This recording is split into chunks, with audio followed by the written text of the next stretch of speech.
చేయను. ఎప్పుడు చేయను. చాలా దూరంగా ఉంటుంటి. ఎందుకంటే దేవునికి ప్రార్థన చేస్తే శ్రమలొస్తాయని నేను అస్సలు దేవునికి ప్రార్థన చేయకుంటి.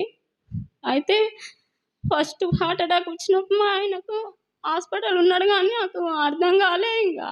అసలు ప్రార్థన చేయకుండా అట్లనే ఉన్నా. పోయిన సంవత్సరం గూడా చానా సుస్తయింది. అప్పుడు హాస్పిటల్ ఉన్నప్పుడు దేవుడా తండ్రి నన్ను క్షమించు ప్రభా! నేను నిన్ను అడుగుతలేను. అందుకే ఈ పరిస్థితులు ప్రభా!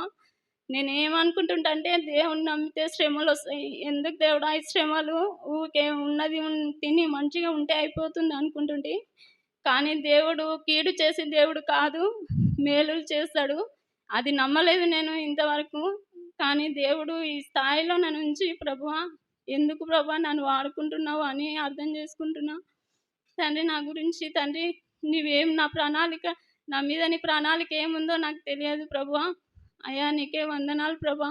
నేను ఎన్నో సార్లు ఎన్నో తీర్మానాలు చేసుకుంటుంటే కానీ ఇంకా చట్నీ విని బయటికైనాక ఇడిచిపెడుతుంటే ఏది పాటించకుంటే ఎందుకు ఇవన్నీ నాకు వద్దులే ఎందుకు దేవుళ్ళు ఉంటే మళ్ళా ఊకే ఇదైతా అని. కానీ దేవుడు నాతో మాట్లాడిండు. ఫస్ట్ న్యూ ఇయర్ రోజు చెప్దాం అనుకున్నా గానీ, అసలు నాకు ధైర్యం చాలలే. ఈ చర్చిలో అంకులు పిలిస్తేనే భయమైతుండే. ఎందుకు ప్రభా నాకివన్నీ అని మడసంగుంటుంటి. కానీ మొదటి మాట చెప్పమన్నప్పుడు నాకసలు వాక్యం రాదు. ఏం చెప్పాలి అని నేను 2 సార్లు అంకుల్‌తోని పోయి నేను చెప్పను అంకుల్ నాకు రాదు భయమైతది అని అడిగినా. తిట్టిండు. చిన్నప్పటి నుంచి నువ్వు క్రైస్తవ కుటుంబంలో పుట్టి నువ్వింత బెదురుకుంటున్నావు అది ఇది అని తిట్టిండు. తిడితే ఇంక నేను ఇంటికొచ్చేసినా. ప్రార్థన చేసుకున్నా. ప్రభువా నాతో మాట్లాడండి ప్రభువా మీరే. నాకు సహాయం చేయండి అని దేవుణ్ణి అడిగినా. దేవుడు సిలువ పైన పలికిన 7 మాటల్లో మొదటిది లూకా సువార్త 23:34. యేసు తండ్రి వీరేమి చేయుచున్నారో వీరెరుగరు గనుక వీరిని క్షమించుమని చెప్పెను. దేవుడు మన పాపములను బట్టే సిలువలో మరణించిండు. మన అతిక్రమములను బట్టే మన దోషాలను బట్టే ఆయన ప్రాణం అర్పించిండు. కానీ మనం ఎన్ని సంవత్సరాలైనా దేవుణ్ణి బాధ పెడుతూనే ఉంటాము. ఏ విధంగానైనా బాధ పెడతాము. దేవుని మాట వినము. సన్నిధిలో ఉండము. దేవుడు మన కోసం తండ్రి రక్తం కార్చిండు ప్రభు. అయ్యా నీవే కదా మా కోసం రక్తం చిందించిన దేవుడవని మేము ఎన్నడూ మనం మారు మనసు పొందలేదు. కానీ దేవుడు మన పట్ల ఒక ప్రణాళిక కలిగి మనని ఎప్పుడు ప్రేమిస్తూనే ఉంటాడు. దేవునికి మనం రక్షణ కలిగిన బిడ్డలం దేవుని యందు ఉండాలి. దేవునికి స్తోత్రం.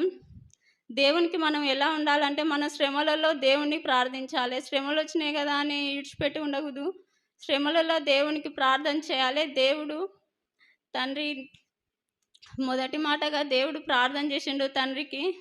దేవా వీరేం చేయుచున్నారో వీరు ఎరగరు కనుక వీరిని క్షమించుమని ప్రార్థన చేసిండు. మనం కూడా అలా ప్రార్థన చేసుకోవాలి. మనకు కష్టాలు వచ్చినప్పుడు శ్రమలు వచ్చినప్పుడు దేవునికి ప్రార్థించాలి. దేవుడు ఎంత జాలిగల దేవుడు అంటే మనం ఎన్నిసార్లు తప్పులు చేసినా ఎన్ని పాపాల్లో ఉన్నా ఎన్ని ఇదిలో ఉన్నా మనం ఒకసారి ప్రార్థన చేస్తే కనికరిస్తాడు. ప్రేమ చూపించే దేవుడు. అట్లాంటి దేవుణ్ణి మనం ఎప్పుడు బాధ పెట్టకూడదు. దేవుడు మనం మనకు ఎవరైనా వ్యతిరేకంగా ఉన్నా వాళ్ళను మనం దూషించకూడదు. వారి కోసం ప్రార్థించాలి. దేవుని యొక్క ప్రణాళిక ప్రేమించాలి. వాళ్ళను ద్వేషించకూడదు. వాళ్ళకి ఇట్లా కావాలి అట్లా కావాలని కూడా అనకూడదు. మనం దేవుని పిల్లలం కాబట్టి ఒకరిని దూషించకూడదు, ఒకరిని ద్వేషించకూడదు. మనం దేవుని ప్రేమ కలిగి జీవించాలి. దేవుడు సిలువలో మొదటి మాట పలికినప్పుడు మన కొరకే అది. వీరేమి చేయుచున్నారో వీరు ఎరగరు కనుక వీరిని క్షమించమన్నాడు. మనం ఎన్ని తప్పులు చేసినా దేవుడు క్షమిస్తాడు. మనం ఇప్పటి నుంచి అయినా మంచిగా ఉండాలి. దేవుని ప్రేమను కలిగి ఉండాలి. మత్తాయి 5:44 చూద్దాం.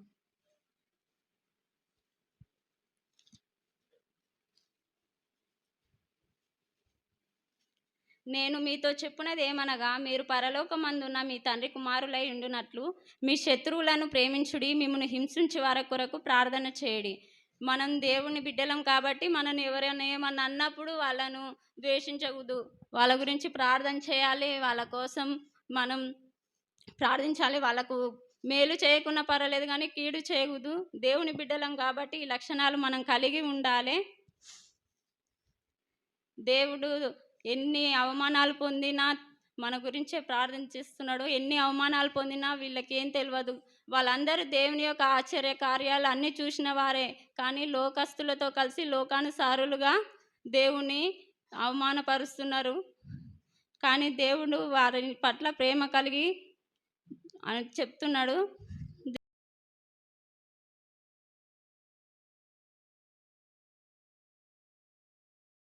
2వ వచనాన్ని కొన్ని మాటలు వివరించుకుందాము. దేవుడు అందుకు ఆయన వానితో, నేడు నీవు నాతో కూడా పరదేశంలో ఉందు అని నిశ్చయముగా నీతో చెప్పుచున్నాను అనెను. ఇంతకంటే ముందుగా 36 నుంచి 42 వరకు చదవండి. అంతటా సైనికులు ఆయన యొద్దకు వచ్చి ఆయనను చిరకనిచ్చి, నీవు యూదుల రాజువైతే నిన్ను నీవే రక్షించుకోమని ఆయనను అపహసించిరి. ఇతడు యూదుల రాజని పై విలాసం కూడా ఆయనకు పైగా వ్రాయబడెను. వ్రేలాడబడిన ఆ నేరస్తులలో ఒకడు ఆయనను దూషించుచు, నీవు క్రీస్తువు కదా, నిన్ను నీవు రక్షించుకొనుమని మమ్మను కూడా రక్షించుమని చెప్పెను. అయితే రెండోవాడు వానిని గద్దించి, నీవు అదే శిక్షలో ఉన్నావు కనుక దేవునికి భయపడవా? మనకైతే ఇది న్యాయమే, మనం చేసిన వాటికి తగిన ఫలం పొందుచున్నామని. కానీ ఈయన ఏ తప్పిదము చేయలేదని చెప్పి ఆయనను చూచి, యేసు, నీవు నీ రాజ్యంలోనికి వచ్చినప్పుడు నన్ను కూడా జ్ఞాపకం చేసుకోమని చెప్పెను. అయితే ఈ యొక్క వచనాలలో చూస్తుంటే సైనికులు, అధికారులు దేవాతి దేవుని ఎంతగానో కొట్టిండ్రు, చాలా అపహసించిండ్రు, ఇష్టానికి మాట్లాడిండ్రు. గుద్దడము, తిట్టడము, ముఖం మీద ఉమ్మి వేయడం, నిన్ను కొట్టింది ఎవరో అని చెప్పి అని ఇట్లా ఒక మాటలో చెప్పాలంటే దేవుని పట్ల చాలా అమానుషికంగా ప్రవర్తించిండ్రు, చాలా ర్యాగింగ్ చేసిండ్రు. అయితే ఈ యొక్క సైనికులు ఇవన్నీ కూడా మాట్లాడుతుంటే ఇద్దరు దొంగలు, కుడివైపున ఉంటున్న దొంగ, ఎడమవైపున ఉంటున్న దొంగ విన్నారు. అయితే ఒక ఎడం వైపున ఉంటున్న దొంగకు ఏమని అర్థమవుతుందంటే, ఈ యొక్క సైనికులు, ఈ అధికారులు దేవుని గురించి ఇట్లా మాట్లాడుతుంటే, నువ్వు రాజువు కదా, నువ్వు గొప్ప దేవుడు కదా, దేవుని కుమారునివి కదా, నువ్వు ఏదైనా చేస్తావు, కుంటి వాళ్ళకు కాళ్ళనిచ్చినావు, గుడ్డి వారికి కన్నులనిచ్చినావు, ఎన్నో అనేకమైన స్వస్థతలు చేసినావు కదా, నిన్ను నువ్వు రక్షించుకొని మమ్మల్ని కూడా రక్షించమని ఈ యొక్క ఎడం వైపున దొంగ అంటున్నాడు. ఇంతవరకు అతను ఎన్నో పాపములు చేసిండు, చాలా పాపములు చేసిండు, దొంగతనాలు చేసిండు, మనుషులను చంపిండు. ఇతన్ని గజ దొంగ అంటారు. అయితే ఈ యొక్క కుడివైపున ఉంటున్న దొంగ ఏమంటున్నాడు అంటే, తిడుతున్నాడు, ఎందుకు అట్లా మాట్లాడతావురా, ఇది మనకు ఈ శిక్ష మనకు తగ్గుతుంది కానీ అతనిలో ఏ విధమైన పాపం కనిపించట్లేదు అని అంటున్నాడు. ఇలా అనడం తప్పు, ఇది మనకు న్యాయమే కానీ అది ఆ నేరము అతనికి తగదు అని రెండవ దొంగ అంటున్నాడు. అయితే సువార్త ఎవరైనా దొంగతనం చేసినప్పుడు వారికి నుదుటన ఇతను పాపి అది ఏమేమో రాస్తారు, ఇతనితో మాట్లాడకూడదు, ఊరు నుంచి వెలివేయాలి, అది ఇదని అంటారు. అయితే దేవునికైతే నుదుటన INR అని రాసిండ్రు. అది ఏంటి అర్థం అంటే, యూదుల రాజు అయిన నజరేయుడైన యేసు. అయితే దీని ఆ సిలువలో కూడా దేవుడు అనేకులకు సువార్త ప్రకటించడం జరుగుతుంది. అయితే మరి మూడో విషయం ఏంటంటే రక్షణ. గజ దొంగలు ఇద్దరు ఎన్నో పాపాలు చేసిండ్రు, ఇద్దరు కలిసి ఎన్నో చేసిండ్రు. అయితే కుడివైపున ఉంటున్న దొంగ రక్షణ పొందుకున్నాడు. దేవుని గురించి సైనికులు వాళ్ళందరూ మాట్లాడుతుంటే ఇతను రక్షించేవాడు, కాపాడేవాడని తను మారు మనసు పొందుకున్నాడు. యేసు, నన్ను నీ యొక్క రాజ్యంలో జ్ఞాపకం తెచ్చుకోమని యేసుని అడిగితే, యేసు నేడు నీవు కూడా నాతో నా రాజ్యంలో ఉండు అని చెప్పి ఉంటున్నాడు. అయితే 1 యోహాను మొదటి పత్రిక 1:8 చదవండి. 1 యోహాను మొదటి పత్రిక 1:8.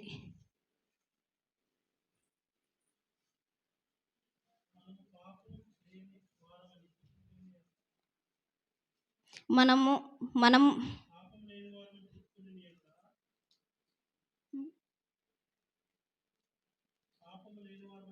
అయితే మనం క్రైస్తవులము.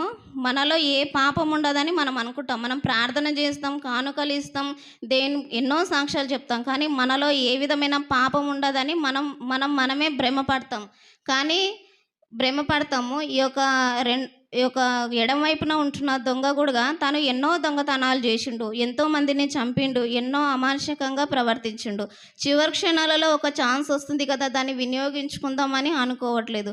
మనం కూడా దేవుని పట్ల ఎన్నో వాక్యాలు వింటున్నాం, ఎన్నో సాక్ష్యాలు వింటున్నాం. దేవుడు మన కొరకు ఏమై ఉన్నాడు, ఏం చేస్తున్నాడని ప్రతీదీ మనకు తెలుసు. కానీ మనం మారుమనసు పొందుకోలేకపోతున్నాం.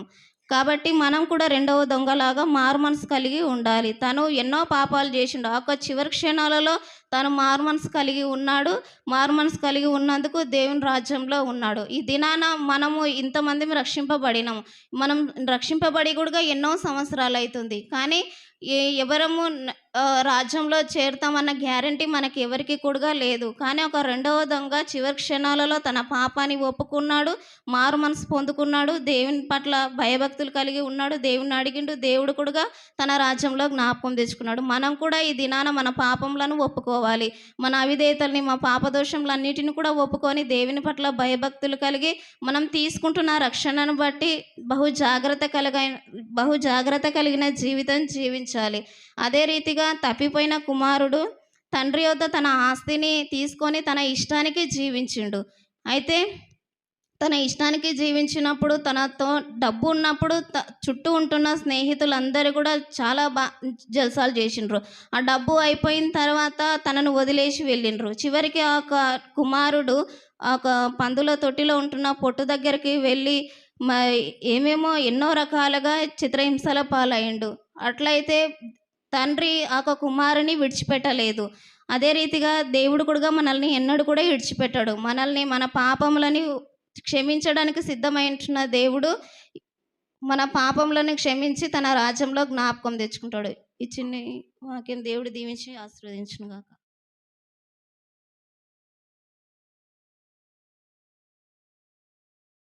మొదటిగా ప్రభు నామం కొందనాలు, దైవ సేవకులు కొందనాలు. ఈ సమయం ఇచ్చినందుకు కూడా వచ్చిన మీ అందరికీ నాకు వందనాలు.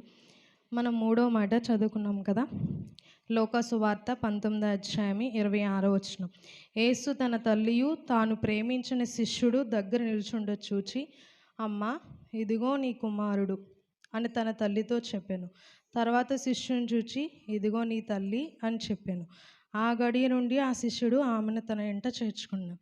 దేవునికి స్తోత్రం. హల్లెలూయా చెప్పండి అందరూ. హల్లెలూయా. యేసుప్రభు ఎక్కడున్నాడండి ఇప్పుడు?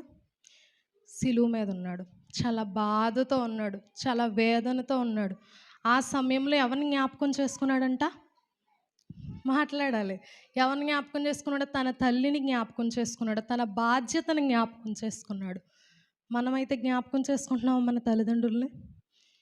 జ్ఞాపకం చేసుకోవట్లేదు. కొన్ని సమయాల్లో మనం మర్చిపోతూ ఉంటాం మన తల్లిదండ్రుల్ని.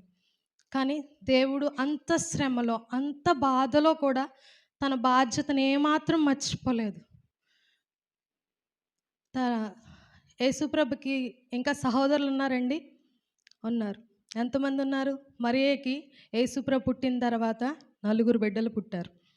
4 సహోదరులు ఉన్నారు. వారు చూసుకుంటారు అనుకోవచ్చు యేసుప్రభు, కానీ అలా అనుకోలేదంట. ఎందుకంటే వారు ఎలా ఉన్నారో మీరే చూడండి. దేవుని వాక్యంలో యోహాను సువార్త 7వ అధ్యాయం 5వ వచనం చదవండి ఎవరైనా. 7వ అధ్యాయము 5వ వచనం చదవండి అమ్మ. ఆయన యందు ఆయన సహోదరులైనను ఆయన యందు ఏం చేయలేదంటండి? విశ్వాసం ఉంచలేదు. అక్కడున్న ప్రజలందరూ కొంత సమయమైనా, కొంతకాలమైనా స్వస్థత జరుగుతుందని నమ్మకం ఉంచారు, విశ్వాసం ఉంచారు. కానీ తన సహోదరులు నమ్మకం ఉంచలేదంట. అప్పుడు ఆయనకి ఏం అర్థమై ఉంటుంది? తన ఇంట్లో వారే ఆయనని నమ్మలేదు. కొన్నిసార్లు మన ఇంట్లో వారే మనల్ని నమ్మరు. మన ప్రవర్తన బట్టి అలా జరుగుతుంటుంది. కానీ యేసుప్రభు ఎంతో గొప్ప దేవుడు. ఆయన దేవుడని ఎవరికి తెలుసు? తన తల్లికి తెలుసు, తన సహోదరులకు తెలుసు. కానీ నమ్మలేదు. తల్లి నమ్మింది కానీ కుమారులు నమ్మలేదు కాబట్టి తనకి ఇష్టమైన శిష్యుడంట, చాలా ఇష్టమైన శిష్యుడంట. ఒక దిక్కున ఏమని ఉంటుందంటే తన గుండెకి హత్తుకున్నవాడంట. ఎవరు? యోహాను. చాలా ప్రేమించాడంట యోహాను. యోహాను బాగా చూసుకుంటాడు నా తల్లిని అప్పచెప్పాడంట బాధ్యత. మనం కూడా మన తల్లిదండ్రులకి లోబడి ఉండాలి. మన తల్లిదండ్రులని సన్మానించాలి. మనం సన్మానించలేక జీవిస్తూ ఉన్నాం ఈ లోకంలో. తల్లిదండ్రులకి ఆయన ఎంత గొప్ప ప్రభువైనా కానీ దేవుడు తల్లిదండ్రులకు కూడా లోబడి ఉన్నాడంట. ఒకసారి ఆ మాట కూడా చూడండి. లోకా సువార్త 2వ అధ్యాయం 51వ వచనం.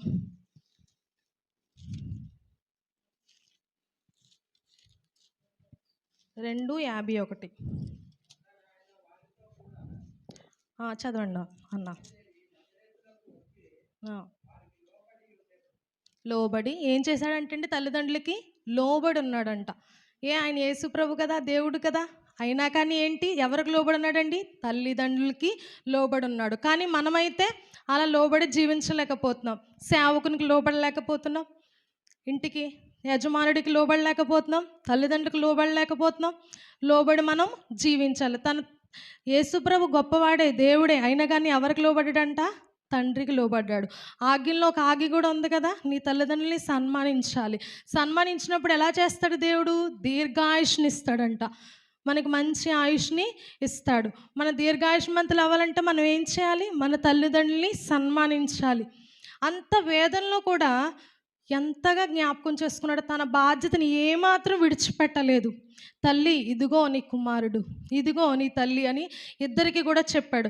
అలాగే మనం కూడా ఏ బాధ్యత మనకు అప్పచెప్పినా కానీ, సేవకుడైనా కానీ, ఎవరైనా, మన తల్లిదండ్రులైనా కానీ, మన యజమానుడైనా కానీ, ఆ బాధ్యతని ఎలా నిర్వర్తించాలి? మధ్యలో వదిలేయకూడదు.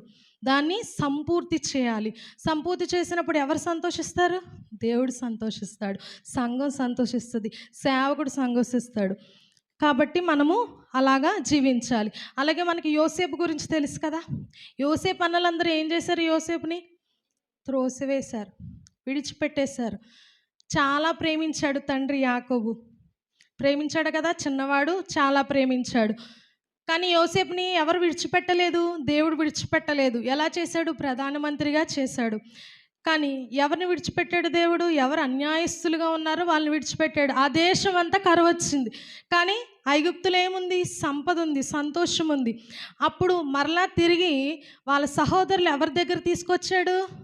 మళ్ళీ యోసేపు దగ్గరికే దేవుడు తిరిగి తీసుకొచ్చాడు. చూసినప్పుడు వాళ్ళు ఏమాత్రం తిట్టలేదు, బాధపడ్డాడు. కానీ తిరిగి వాళ్ళకి ఏం చేయాలనుకున్నాడు? మంచి చేయాలనుకున్నాడంట.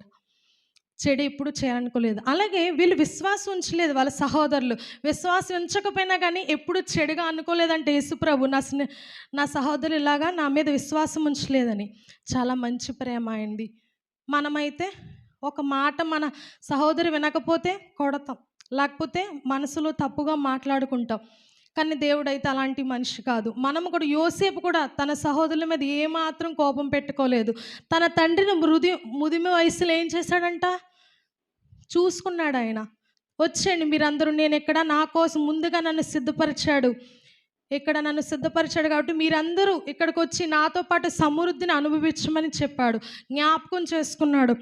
ఒక వాక్య జ్ఞానం చదవండి. సామెతలు 23:22 చదవండి ఒక నిమిషం ఒకసారి. 23:22.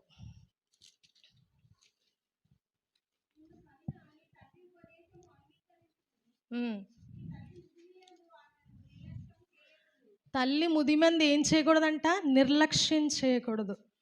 ముదిమి వయసులో మనం చాలా నిర్లక్ష్యం చేస్తూ ఉంటాం. తల్లిదండ్రులు వాళ్ళ మాటలు లెక్క చేయం. తల్లిదండ్రులు చాలా దూర ఆలోచన చెప్తూ ఉంటారు, మంచి మాటలే చెప్తారు ఎప్పుడు మనకి. వాళ్ళ మాటను మనం ఏం చేయాలంట? నిర్లక్ష్య పెట్టకూడదు. వాళ్ళ మాటను వినాలి. ఎందుకు తల్లి ఆ మాట చెప్పింది? ఆమె ఎంతగానో నీ కోసం ఆలోచిస్తుంది. మనం బయట వాళ్ళందరి మాటలు వింటాం కానీ తల్లిదండ్రుల మాట వినని వారిగా ఉంటాం. కానీ మనం ఎలా ఉండాలి? తల్లిదండ్రుల మాట వినాలి, దుఃఖ పెట్టే వారిగా ఉండకూడదంట. ఎలా ఉండకూడదండి? మనం మన తల్లిదండ్రులని దుఃఖ పెట్టేవారిగా ఉండకూడదు. వాళ్ళని సంతోషపరచాలి, వాళ్ళని ఆనందపరచాలి. ఇందాక ఒక సహోదరు చెప్పింది, తప్పిపోయిన కుమారుడు ఏం చేశాడు? దుఃఖాన్ని చేశాడు. తన తండ్రిని ఎంతో బాధపడ్డాడు తండ్రి. తన కుమారుడు వచ్చేంతవరకు బెంగ పెట్టుకున్నాడు. వచ్చాక అంత తప్పు చేసిన ఏం చేశాడు? క్షమించాడు. క్షమించే మనసు ఉండాలి, క్షమించే గుణం ఉండాలి. దేవుడు కూడా సిలువ మీద చెప్పాడు కదా మొదటి మాట, వీరందరూ ఏం చేస్తున్నారో వీరు ఎరుగరు ప్రభువా అని క్షమించే హృదయం మనకు ఉండాలి. అలాగే తన బాధ్యతని ఏమాత్రం విడిచిపెట్టలేదంట. మనం కూడా మన బాధ్యతను విడిచిపెట్టకూడదు. ఒక పని పూనుకున్నామంటే నేను ఈ సన్నిధిలో నేను ఈ పని చేస్తాను, చివరి వరకు ఎంత కష్టమైనా ఎంత బాధైనా దేవుని మందిరంలో నేను ఈ పని చేస్తానని మనం ఒప్పుకున్నప్పుడు ఆ పనిని పూర్తి చేయాలి. మనం మన తల్లిదండ్రులని బాధ్యత చూసుకోవాలి, బాధ్యతగా మనం వ్యవహరించాలి. కుటుంబంలో లెక్క లేకుండా ఉండకూడదు. కొంచెమంది తల్లిదండ్రులకి మాట వినరు, చిన్నపిల్లలు, యవనస్తులు పట్టించుకోరు, తల్లిదండ్రుల మాట పట్టించుకోరు, పెద్దవారికి లోబడరు, సంఘానికి లోబడరు, సేవకుని మాటకు లోబడరు. అలాంటి వారిగా మనము కాకుండా దేవుని మాటకు మనము లోబడి ఉండాలి. ఎందుకంటే మనకి ఏమొస్తుందంట, మనము తల్లిదండ్రులు సన్మానిస్తే దీర్ఘాయుష్మంతులం అవుతామంట. ఇక్కడ అందుకే కదా తను చనిపోతుండగా తను ఎంతో బాధలో ఉన్నాడు, ఎంతో వేదనలో ఉన్నాడు యేసుప్రభు తన సిలువలో. ఆయనకు అవసరమే లేదు ఇంకొక బిడ్డలు ఉన్నారు కదా అని అనుకోవచ్చు, ఇంకో సహోదరులు ఉన్నారు కదా నా తల్లిని చూసేవారని. ఏమాత్రం అవేమి ఆలోచించలేదు. నాకు ఇష్టమైన శిష్యుడు మంచివాడు ఉన్నాడు, నా తల్లిని ఒక బాధ్యతగా అప్పచెప్పాలి, నేను బాధ్యతగా ఆమెను ఉంచాలి, నేను నా తర్వాత ఆమెను బాగా చూసుకోవాలి ఆ శిష్యుడు అని ఆయన మీద నమ్మకం కలిగింది కాబట్టి ఆయనకి అప్పచెప్పాడంట. మనం కూడా ప్రతి విషయంలో బాధ్యత కలిగి ఉండాలి, బాధ్యత లేకుండా జీవించకూడదు. ఈ చిన్న మాటలు దేవుడు వినుకల్లో దీవించును గాక. ఆమేన్.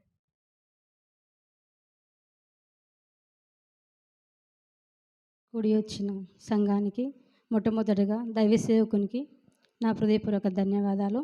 కూడి వచ్చిన సంఘానికి నా హృదయపూర్వక ధన్యవాదాలు చెల్లించుకుంటున్నాను. మనం ఇక్కడ ఎందుకు సంఘంలో కూడుకున్నామో మనందరికీ తెలుసు కదా. ఈరోజు ఏమి చెప్పండి, గుడ్ ఫ్రైడే. గుడ్ ఫ్రైడే అంటే అర్థం ఏంది? శుభ శుక్రవారం, మంచి శుక్రవారం. కాబట్టి మంచి శుక్రవారం రోజు మనందరం ఇక్కడ సమకూర్చబడి ఉన్నాము. అయితే ఇందాక మనము 3 మాటలు చెప్పుకున్నాము. అయితే 3వ మాటలో తండ్రి వీరేమి చేయుచున్నారో వీరు ఎరుగరు, ఇంకా 2వ మాట కూడా అన్నీ ఇందాక మనం అందరం విన్నాము. అయితే ఇక్కడ 4వ మాట గురించి మనం చెప్పుకుంటున్నాము. 4వ మాట ఏంటంటే ఇందాక అమూల్య చదివినట్టుగా ఏలి ఏలి లాభ సబక్త, తండ్రి వీరేమి చేయుచున్నారో వీరు ఎరుగరు కనుక నా దేవా నన్ను ఎందుకు చెయ్యి విడిచితివని అర్థం అన్నమాట. అయితే ఈ మాట గురించి మనము చెప్పుకుందాము. దేవుడు ఎందుకు మాట్లాడలేదు? ఫస్ట్ మాట అప్పుడు కూడా మాట్లాడలేదు, సెకండ్ మాట అప్పుడు కూడా మాట్లాడలేదు, 3వ మాట కూడా గడిచిపోయింది. అంటే దేవుడు సిలువలో ఉన్నప్పుడు చాలా వేదన భరిస్తున్నాడని మనం అందరం చూస్తున్నాము. అయితే దేవునితోన మనమే కాక చాలామంది కూడా దేవుని వెంబడించారు. మొట్టమొదటిగా చూసినట్టయితే యోహాను కానీ తన శిష్యులు కానీ చాలామంది దేవుని వెంబడించారు. తనతో ఉన్నటువంటి యూదా ఇస్కరియోతు కూడా తన 33 వెండి నాణేలకు అమ్మిండు కదా, అప్పుడు కూడా బాధపడలేదు. శిష్యులు విడిచిపెట్టినప్పుడు కూడా దేవుడు బాధపడలేదన్నమాట. ఇంకోటి ఏంటంటే దేవుడు సిలువలో మేకులు కొట్టించుకున్నప్పుడు కూడా తన నోరు తెరవలేదు, మౌనంగా భరించాడు. ప్రక్కలో బల్లెం పొడిచినప్పుడు కానీ, తలపైన ముళ్ళ కీటం పెట్టినప్పుడు కానీ, చాలా రకాలైనటువంటి వేదనలు అనుభవించినప్పుడు దేవుడు ఎప్పుడు కూడా నోరు తెరవకుండా మౌనంగానే భరిస్తూ వచ్చాడనమాట. అయితే ఎప్పుడు తనకు వేదన కలిగింది అంటే తండ్రి తన చేయి విడిచినప్పుడు, తన పరమ తండ్రి యేసయ్య చేయిని విడిచినప్పుడు అతడు చాలా వేదన కలిగిందనమాట. అక్కడ తనకు ఎడబాటు అనేటువంటిది ఆ యొక్క యేసుప్రభుల వారికి అనిపించిందనమాట. అయితే ఇక్కడ ఒక ఉదాహరణ చూసుకుందాము. మామూలుగా మనం అందరం ప్రయాణమై వెళ్తుంటాము. అయితే అనుకోకుండా ఒక ఆమె ట్రైన్లో ప్రయాణమై వెళ్ళిపోతుంటుందంట. అయితే తొందరపాటుతనంలో కావాల్సుకొని బిడ్డను వదిలి వెళ్ళేసి ఎదురు దిగింటుంది అనమాట ట్రైను. అయితే ఆమె పాప ఏడ్చుకుంటూ తప్పిపోయి ఎవరో ఒకరు ఆమెను తీసుకొని అనాథాశ్రయంలో చేర్పించింటారు. అప్పుడు ఆమె తల్లిదండ్రిని విడిచినప్పుడు చాలా వేదన కదా, అక్కడ తల్లిదండ్రికి వేదన ఉండొచ్చు, బిడ్డకు కూడా వేదన ఉండొచ్చు. చాలా భయంకరమైన ఎడబాటు అన్నమాట. ఒక బిడ్డ తల్లి నుండి దూరం అయితే ఆ వేదన చాలా వర్ణనాతీతం అనమాట, చాలా వేదన ఉంటుంది అన్నమాట. అయితే ఇక్కడ కూడా యేసుప్రభుల వారు ఆ సిలువ పైన ఎన్ని హింసలు పెట్టినప్పటికీ, ఎన్ని వేదనలు కలిగినప్పటికీ కూడా అతడు సంతోషంగా భరిస్తున్నాడు. కానీ తండ్రి ఎప్పుడైతే తన చెయ్యి విడిచిపెట్టాడో అప్పుడు చాలా వేదన పడుతున్నట్టుగా మనము ఈ బిడ్డ తల్లి ఏ విధంగా వేదన పడిందో యేసుప్రభుల వారు కూడా ఆ విధంగా వేదన పడుతున్నట్టు మనము చూస్తున్నాము. ఇంకోటి ఏంటంటే ఇవల్ల వేదన కావడానికి కారణం ఎవరు? నీవు నేనే. మన పాపముల కొరకు మనం చేసినటువంటి పాపములు మనకు పడేటటువంటి శిక్షను దేవుడు ఏం చేసిండు? యెహోవా దేవుడు తన కుమారుని ఈ లోకానికి పంపించి మనకు పడేటువంటి శిక్షను యేసుప్రభుల వారికి ఏచినట్టుగా మనం చూస్తున్నాము. ఇంకోటి ఏమిటంటే ఈ శిక్ష, ఈ ఎడబాటు అనేది ఎక్కడి నుంచి వచ్చిందంటే మన ఆది ఖండంలో చూసినట్టయితే మొట్టమొదటిగా సృష్టిని చేసినప్పుడు దేవుడు నరుని చేసింటాడు కదా. మొట్టమొదటి నరుడు ఎవరు? మనకు ఆదాము. అయితే ఆదాముతో పాటు ఎవరున్నారు? అవ్వ ఉంది. అయితే ఇక్కడ ఏం చేశారు? ఏదైనా తోటలో దేవుడు మంచిగా వాళ్ళతో రోజు సాయంకాలం వచ్చి మాట్లాడుకుంటూ వాళ్ళతోన చాలా చక్కగా దేవుడు వాళ్ళతోనే ఉన్నట్టుగా మనం చూస్తున్నాము. అయితే ఇక్కడ ఎందుకు అయిందంటే దేవుడు చెప్పిన మాట వారు వినలేదు. కొంత పాపానికి స్థానం ఇచ్చారు. సర్పం మాటలు విని వారు యేసయ్యకు దూరం అయినట్టుగా మనం చూస్తున్నాము. అయితే ఏమైందంటే ఇక్కడ ఈ ఎడబాటు అన్నది ఈ యొక్క ఆదాము అవ్వల నుండి నేటి వరకు కూడా మనపైన, మనతో పాటు యేసయ్య వారి మీద కూడా ఈ ఎడబాటు అనేది ఉన్నట్టుగా మనం చూస్తున్నాము. ఎందుకు ఈ ఎడబాటు ఉన్నదంటే ఆ ఏదైనా తోటలో వాళ్ళు చక్కగా ఉన్నట్లయితే మనకి ఈరోజు ఈ ఎడబాటు ఉండేది కాదేమో. అయితే వారు కొంత పాపము చేత ఆ యొక్క సర్పం మాటలు విని దేవునికి దూరంగా బ్రతికారు. దేవుడు వచ్చి వారిని పిలిచినప్పుడు వాళ్ళకు సిగ్గు అనేది తెలిసిందనమాట. అప్పుడు దేవుడు వారిని ఆ యొక్క ఏదైనా తోటల నుండి వెలివేసినట్టుగా మనము చూస్తున్నాము. అయితే ఇంకోటి ఏమిటంటే దేవునితో మనము ఉన్నప్పుడు దేవుడు ఎప్పుడైతే మనలో ఉంటాడో అప్పుడు మనలోన శాంతి, సమాధానము, సంతోషము అవన్నీ ఉంటాయన్నమాట. మన కుటుంబంలో కానీ, మన సంఘంలో కానీ, మన స్నేహితుల పట్ల కానీ, ఎవరి పక్షమునైనా సరే మనం దేవుని యందు నడిచినప్పుడు మనకు అన్నీ సమానంగా సమకూర్చబడతాయి. నెమ్మది, సంతోషం అనేది మనలో ఉంటుందన్నమాట. ఎప్పుడైతే మనము దేవునికి దూరస్తులుగా బతుకుతామో, దేవుడు ఎప్పుడైతే మనల్ని విడిచిపెడతాడో అప్పుడు సాతాను శోధిస్తబడుతుంది. చీకటి కార్యాలు మన జీవితంలో జరుగుతాయి. మనకు శాంతి అనేది ఉండదు, సమాధానం అనేది ఉండదు. ఈ రకమైనటువంటివి జరుగుతాయి అన్నమాట. అయితే దేవుడు మనం ఎప్పుడు విడిచిపెడతాడంటే దేవుడు విడిచిపెట్టడానికి కారణము నీవు నేనే అన్నమాట. మన ఆస్తిని బట్టి కానీ, మన అంతస్తుని బట్టి కానీ దేవుడు మనను వదిలివేయలేదన్నమాట. మన చుట్టూ ఉన్నటువంటి స్నేహితులను బట్టి కానీ, మనకున్న పలుకుబడి బట్టి కానీ దేవుడు మనల్ని వదిలివేయలేదన్నమాట. ఎప్పుడు వదిలివేసిండు దేవుడు మనల్ని అంటే మనలో పాపం ఉన్నప్పుడు అన్నమాట. పాపపు కార్యాలు మనలో ఉన్నప్పుడు దేవుడు మన నుండి విడిచి వెళ్ళడానికి సిద్ధపడతాడన్నమాట. ఎప్పుడైతే మనం దేవునికి సమీపంగా బ్రతుకుతూ ఆయన మాటలు వింటూ ఆయనకు లోబడి బ్రతికినట్టయితే మనము దేవునితో కూడా నడుచు వారముగా ఉంటామన్నమాట. ఇంకొక ఉదాహరణ చూసుకుందాం. ఏమిటంటే దేవుడు ఎప్పుడు విడుస్తాడు అంటే దేవుడు ఉన్నప్పుడు ఏ విధంగా ఉంటుంది, దేవుడు విడిచి పెడితే ఏ విధంగా ఉంటుంది అనేది చూసుకుందాము. అయితే ఈ యొక్క సంసోను గురించి మనం చూసుకుందాము. సంసోను ఏమిటంటే సంసోను దేవుని యందు చాలా భయము, భక్తి కలిగి ఉంటాడు. చాలా బలాఢ్యుడు అన్నమాట. సంసోను గురించి అందరికి తెలుసు కదా, చిన్నపిల్లలకు తెలుసు కదా మీకు సంసోను గురించి. అయితే సంసోను బలం ఎక్కడ ఉంటుంది? ఆయన వెంట్రుకలలో ఉంటుంది అన్నమాట. అయితే చాలా బలం ఉన్నప్పుడు సంసోను ఎంత శత్రువులు ఆయన మీదకి వచ్చినప్పటికీ కూడా సంసోను దేవుడి బలము తనలో ఉన్నది కాబట్టి అతడు దేవునితో నడిచాడు కాబట్టి దేవుడు ఆ యొక్క సంసోను దేవుని యొక్క బలము చేత ఆ యొక్క శత్రువు శేషాన్ని ఎదిరించినట్లుగా మనం చూస్తున్నాము. అయితే ఇదే సంసోను కొన్నిసార్లు పాపమునికి గురవుతాడనమాట. ఎందుకు గురవుతాడంటే లోకం వైపు చూస్తాడు, పాపము చేస్తాడు. ఒక స్త్రీతోన పాపము చేసినప్పుడు తన రహస్యాన్ని మొత్తం ఆ స్త్రీకి చెప్పినప్పుడు ఆ స్త్రీ ఏం చేస్తుందంటే తన జడలు కత్తరిస్తుంది. అప్పుడు జడలు కత్తరించినప్పుడు శత్రుశేషణ వస్తుందని చెప్పి సంసోనుకు చెప్పినప్పుడు సంసోను ఏమనుకుంటాడంటే నేను దేవుని యందు ఉన్నానులే, నేను చాలా ఇటువంటి యుద్ధాలు చూశానులే, చాలామంది శత్రువులు నేను ఎదిరించానులే, ఇప్పుడు కూడా నేను అదే విధంగా చేస్తాను అని సంసోను ఒక భ్రమలో బ్రతుకుతున్నాడు అనమాట. అంటే అతడు పాపంలో పట్టబడినట్టు అతనికి తెలియడం లేదనమాట. ఎప్పుడైతే ఆ యొక్క స్త్రీ తన వెంట్రుకలు కట్ చేసి శత్రువులు వస్తున్నారని ఎప్పుడైతే ఆమె చెప్పింటదో అప్పుడు సంసోను యథావిధిగా లేచి యుద్ధము చేయడానికి వెళితే అప్పుడు సంసోనుకు తనలో బలం అనేది లేదన్నమాట. అప్పుడు సంసోనుకు అర్థమవుతుంది, నాలో బలము లేదంటే దేవుడు నా నుండి దూరం అయ్యిండు, యెహోవా దేవుడు నన్ను విడిచిపెట్టాడు అనేటువంటిది సంసోనుకు అర్థం చేసుకున్న లోపే ఆ శత్రువులంతా కూడా సంసోనును ముట్టి అతన్ని గుడ్లు కట్టేసి గుడ్డు వీరవికి గుడ్డివాడిగా చేసి ఇంకొకటి ఏంటంటే ఒక గానుగకు పశువులతోన గానుగను తిప్పుతారనమాట. అప్పుడు సంసోను అంత బల్లాడినటువంటి సంసోనును ఆ యొక్క గానుగకు తను ఒక ఎద్దుగా వాడుకొని తిప్పినట్లుగా చూస్తున్నాం అన్నమాట. దీన్ని బట్టి మనకి ఏమర్థమవుతుందంటే దేవుడు మనలో ఉన్నప్పుడు ఏ పాపము మనల్ని వెంటాడదన్నమాట. సాతాను క్రియలు కూడా మమ్మను తాకవన్నమాట. కాబట్టి దేవునికి ఏ విధంగా అయితే మనము సమీపంగా ఉంటూ దేవుని మాటలు వింటూ దేవునికి పరిశుద్ధతంగా జీవించినప్పుడు మనము దేవుని యొక్క ఆజ్ఞలు గైకొన్నప్పుడు దేవుడు మన చెయ్యి విడవడనమాట. ఇక్కడ దేవుడు ఏం చేస్తున్నాడంటే, ఎందుకు ఇంత బాధపడుతున్నాడంటే, నా పాపము కొరకు నేను చేసిన పాపము కొరకు దేవుడు ఆ సిలువలో తన ప్రాణాన్ని పెట్టినట్టుగాను చూస్తున్నాము. ఇంత వేదన ఎందుకు పడుతున్నాడంటే, దేవుడు యెహోవా దేవుడు నీ కొరకు నా కొరకు యేసయ్య చెయ్యి విడిచినట్టుగా చూస్తున్నాము. ఆ సమయంలో దేవుడు తన తండ్రిని ప్రశ్నిస్తున్నాడు, ఏలి ఏలి లామా సబక్తా, నా దేవా ఎందుకు నా చెయ్యి విడిచితివి అని చెప్పి దేవుని అడిగినట్లుగా మనం చూస్తున్నాము. కాబట్టి మనము ఈ యొక్క వాక్యానుసారంగా మనం ఏం నేర్చుకుంటున్నామంటే, మన స్నేహితులను బట్టి మనం అతిశయించిన వ్యర్థమే, మన చుట్టుప్రక్కల ఉన్న వారిని బట్టి అతిశయించుట వ్యర్థమే. కాబట్టి ఏది మనలో దేవుడు ఉన్నంత వరకే మనం దేవుని బట్టే మనం అతిశయించాలి.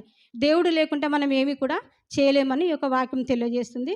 ఈ కొద్ది వాక్యం దేవుడు దీవించునుగాక. ఆమేన్.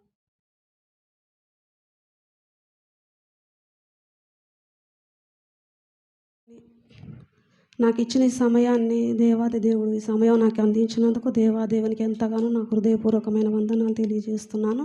అలాగే సంఘస్థులకు, మీకు, నా ఆత్మీయ తండ్రికి, నాతో కూడా ఉన్న ఈ ఆరుగురికి కూడా నా హృదయపూర్వకమైన వందనాలు తెలియజేస్తున్నాను.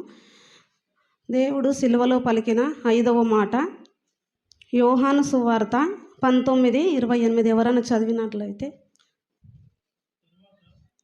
అటు తరువాత సమస్తమును అప్పటికి సమాప్తమైనదని యేసు ఎరిగి లేఖనము నెరవేరినట్లు ఏమంటున్నాడు దేవుడు, నేను దప్పిగొనుచున్నాను అని అంటున్నాడు.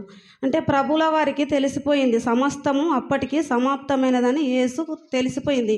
ఎందుకంటే లేఖనంలో రాయబడి ఉంది, ఆయన భూమి మీదకి రావాలని, సర్వమానవుల కొరకు ఆయన 33.5 సంవత్సరాలు భూమి మీద జీవించాలని, ఎన్నో గొప్ప గొప్ప కార్యములు జరిగించాలని, తిరిగి ఆయన భయంకరమైన ఒక శిలువ వేదన అనుభవించాలని దేవుడు లేఖనాలు రాయబడి ఉందని తెలుసుకొని అప్పుడు ఏమంటున్నాడు దేవుడు, ఇంకా నేను వచ్చిన పని అయిపోయింది, ఇంకా వెళ్తానని అని అనట్లేదు. ఏమంటున్నాడు ఒకసారి చదవండి, నేను దప్పిగొనుచున్నాను అని అంటున్నాడు.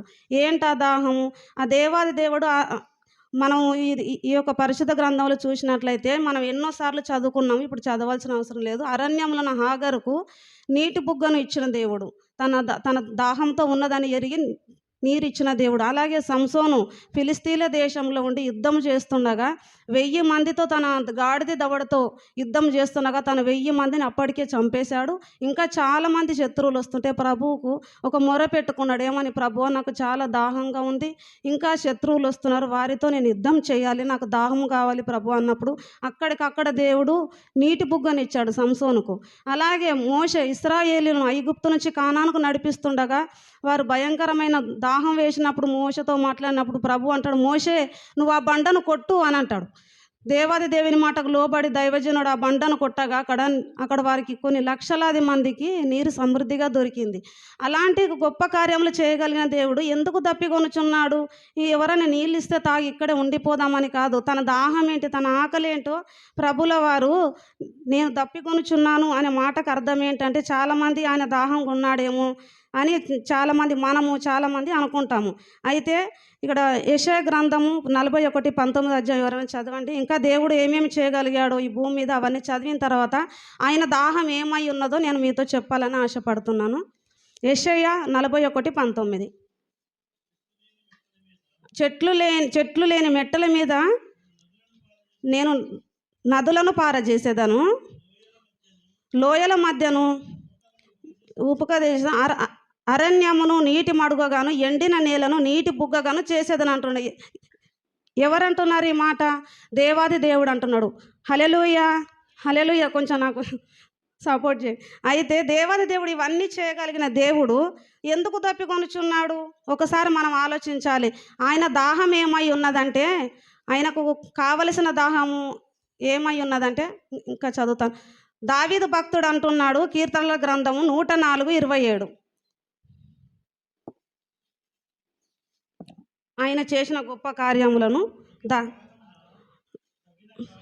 నీవు వాటికి ఆహారం ఇచ్చేదామని అవన్నీ నీ దయ కొరకు కనిపెట్టుచున్నావని దావీదు మహారాజు అంటున్నాడు పక్షుల గురించి. అలాగే ఏమంటున్నాడు, నీవు వాటికి సమకూర్చినవి నీవు గుప్పిలి విప్పగా అవి మంచి వాటిని తిని తృప్తిపరచబడును అని అంటున్నాడు దావీదు మహారాజు.